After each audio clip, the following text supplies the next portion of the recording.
to the Loosen Up Your Painting podcast, the podcast for creatives looking to get inspiration, tips and advice on anything to do with art and creativity. If you enjoy creating something, then this is the podcast for you.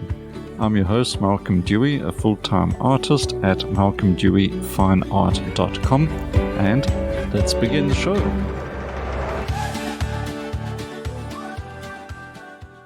It's good to be talking to you again, and this time I want to deal with something a little different, and that is the idea of art as a valuable entity or valuable activity for society today.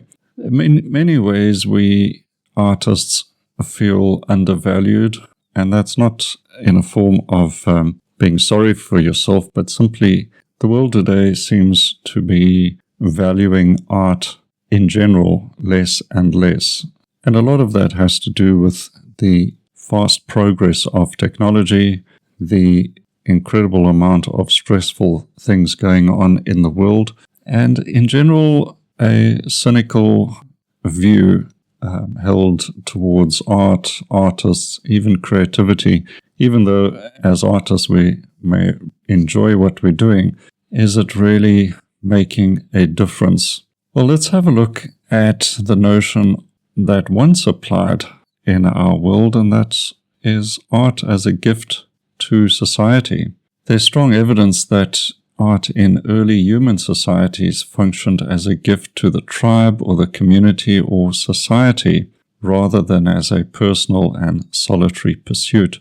Prehistoric art, such as cave paintings, carvings, and ceremonial objects, were often created with a communal or ritualistic context. A few examples of these: art as a ritual or a spiritual purpose. In many early artworks, such as cave paintings, for example in Lascaux in France, perhaps the most famous example. Here we see art created for religious, magical, or shamanistic reasons, possibly as a way to ensure successful hunting or to honor spiritual forces shared by the group. Another aspect to art was art as a storytelling medium. Before written language, art helped preserve and transmit important knowledge, such as hunting strategies, seasonal cycles, and myths that bound the tribe together. We also see examples of this in the incredible stonework in sites in Turkey.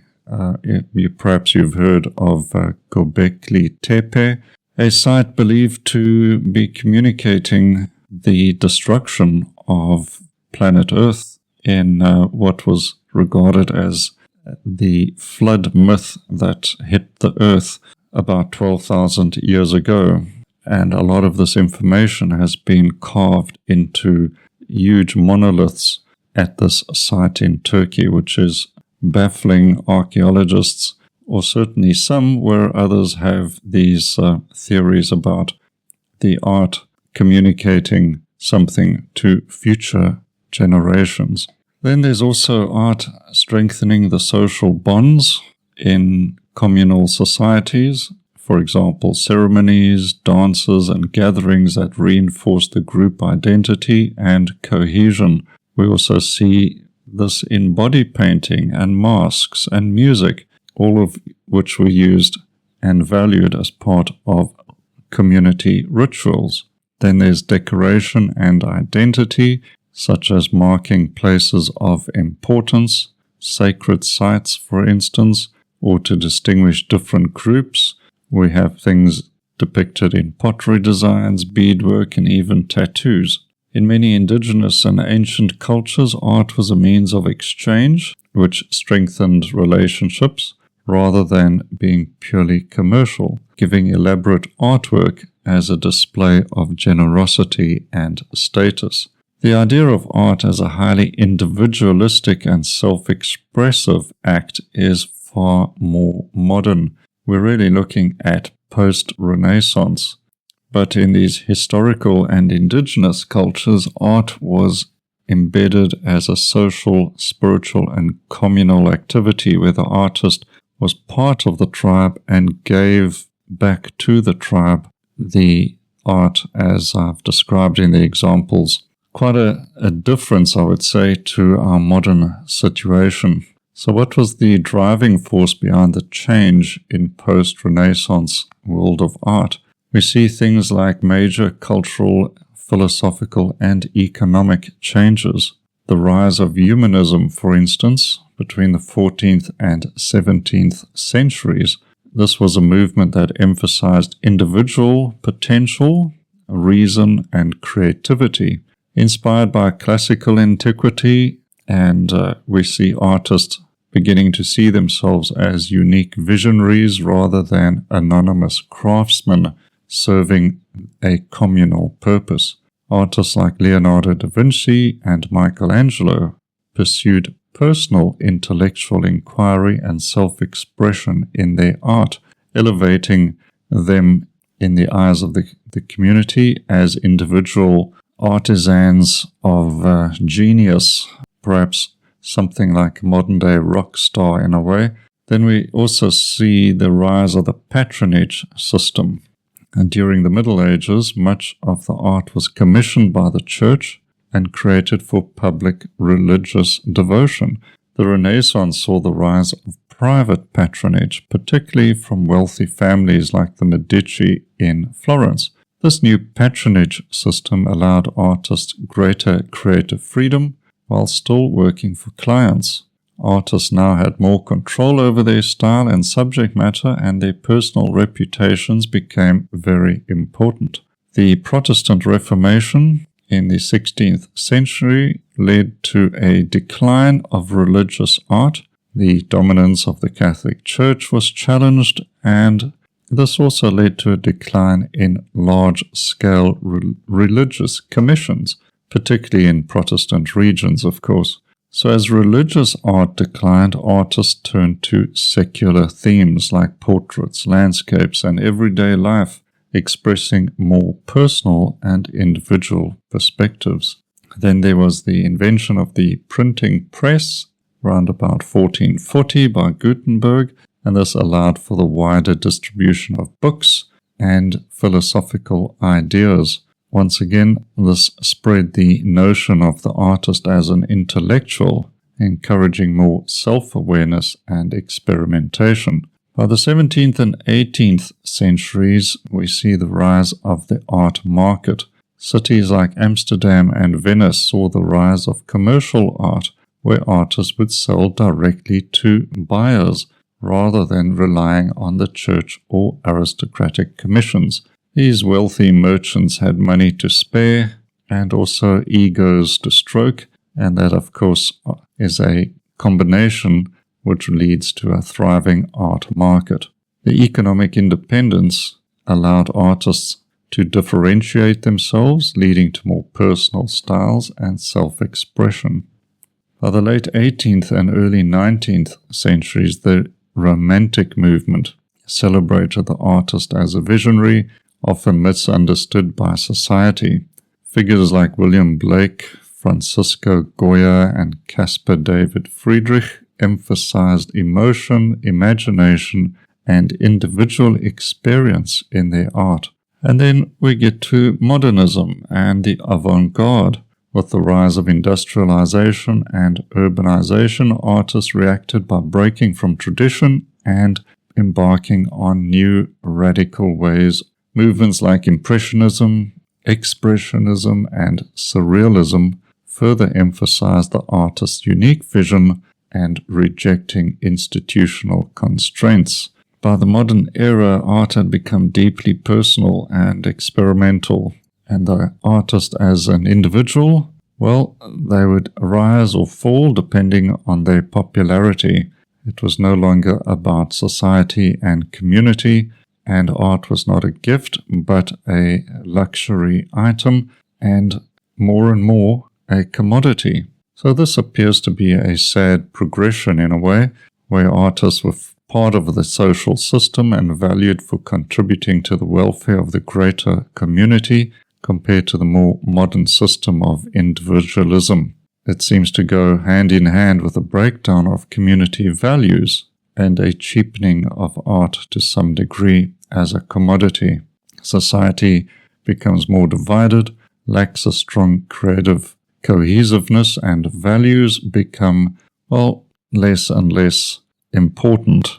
Art becomes less of a socially embedded practice. With the rise of commercial art has often become more about investment and branding and exclusivity than having communal meaning.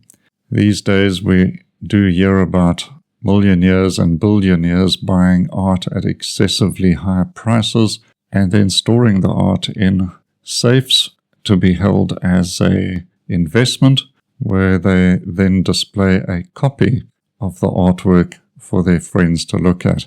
It all seems a bit weird, doesn't it? Many modern artists feel the pressure to create what sells, and this leads to trends or chasing trends and market-driven work rather than deeply meaningful or cultural contributions to society. We see a fragmentation of artistic purpose. Previously, art was integrated into society's fabric, whether through religious iconography or storytelling or communal festivals, whereas today high art exists in museums and galleries, or as I said, in some billionaires' walk-in safe. All of these steps have disconnected art from everyday life. Instead, we see popular mass art used for consumption. It could be in movies or magazines, and overall a sad movement where art is a streamed commodity. In the worst case, we see art put forward as being serious, but is more about disruption or shock tactics, stroking the egos of individuals, or simply leaving viewers feeling that they've been scammed by some nonsense dreamt up by a conceptual artist for clicks and views and placement in some high art publication. Let's have a look at the role of technology and mass media in general. So social media can democratize art, but it also rewards trends and virality over depth. AI-generated art raises questions about originality and artistic labor, whereas streaming and digital reproduction have made art more accessible but often less valued as a unique and personal experience. So is there a way back? Let's consider that for a moment.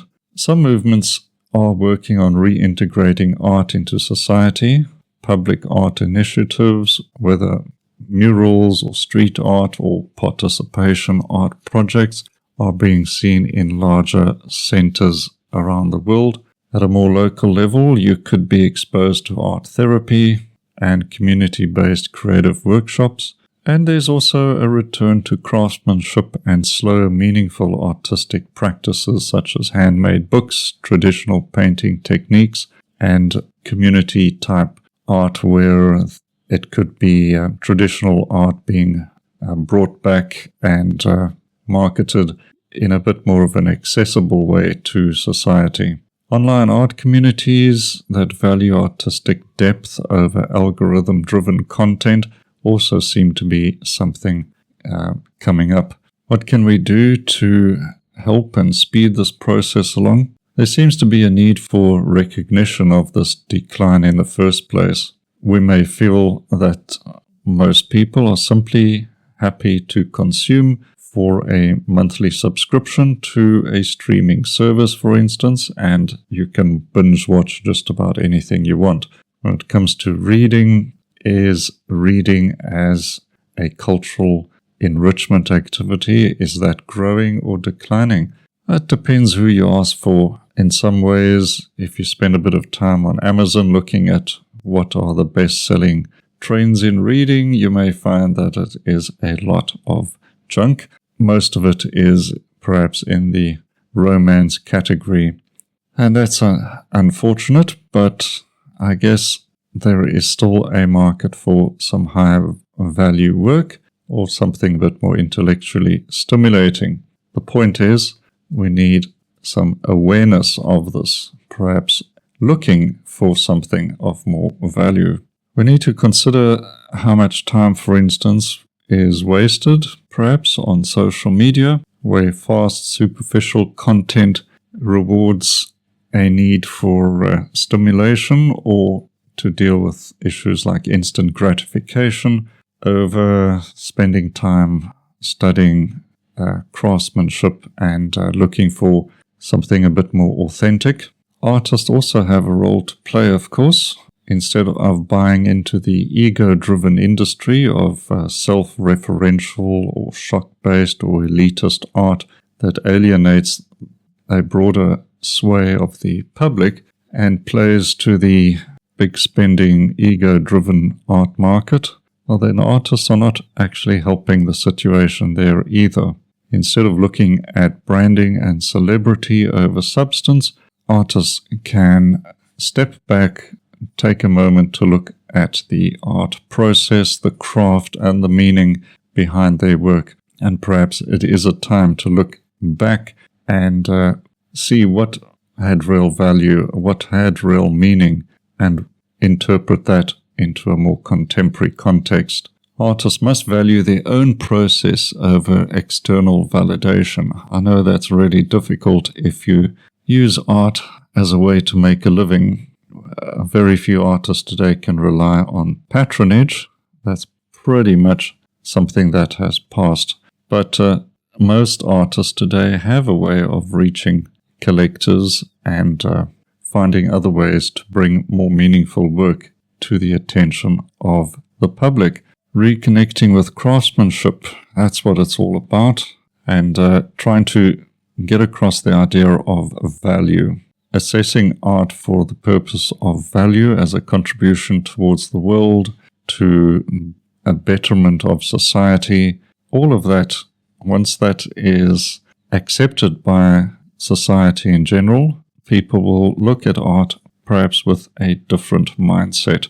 Even as I recall, let's say 15 years ago, it was much easier to sell art, even at good prices. But it seems that in that 15 to 10 years, a lot has changed in society, where the consumption of digital information has become all-encompassing, it seems, from looking at images to movies and to music. It's all streamed and instant and quick, and we just scroll on past onto the next thing. Sadly, many houses will have bare walls, but everything is consumed on a digital instrument of some sort.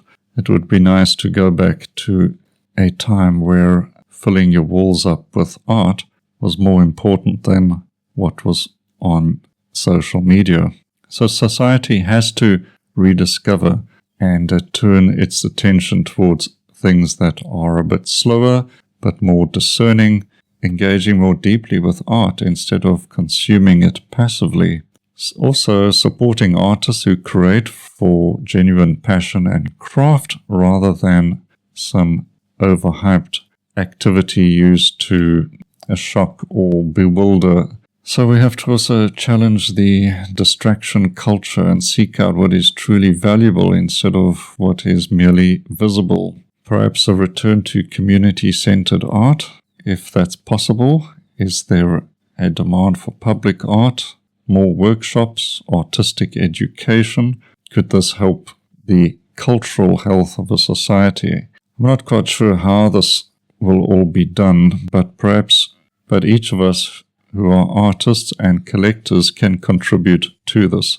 If enough people start looking at art and educating themselves about art and looking at what's of value, we can make small changes. It's a way of thinking, seeing, and connecting with art and artists. So it's not entirely about rejecting modernity, but rather reclaiming artistic integrity. So let me know what you think. Is it possible to get back to art as a valuable contribution to the community? Or is it pretty much going to be lost in the noise and there's no real way of getting back to something a little more deeper and slower, perhaps? Something that's going to get us off our phones and tablets and streaming through meaningless stuff, and that just uses up time. Personally, I think there's scope for anything these days, and it simply requires more people to, I think, perhaps be a little braver about saying to themselves what they would like to see, seeking out artists, looking up galleries, going to physical galleries at a larger scale, communities doing things that are more in keeping with spreading the notion of art and valuable art and good art, and not just trends or not just looking for an investment that's perhaps can be resold at some ridiculous price in the future. Well, anyway, those are some ideas, and also just a reminder of what art used to be once upon a time, and what it is now, and how we're going to see it developing into the future. Let me know your thoughts, maybe your suggestions as well, how this can be changed perhaps at a small scale and can grow from there. Well, if you enjoyed listening to this podcast, perhaps share it out with your friends as well. Let's see if we can get some discussion going. And subscribe to the podcast. Leave a review if you can on whatever medium you are listening on. And I'd like to look at this topic again, perhaps in the future, hopefully with some of your ideas and comments to stimulate some more discussion on the subject. If you're looking to get into your painting and explore that a bit more and perhaps finding more ways to improve, have a look at my website at malcolmdeweyfineart.com. I not only have my gallery there if you're interested in paintings, but also links and information about my painting courses. And also don't forget, on YouTube at Malcolm Dewey, you can find lots of training and tutorials and all sorts of things about painting as an impressionist. Okay, that's it for this podcast. Until next time, happy painting and cheers for now.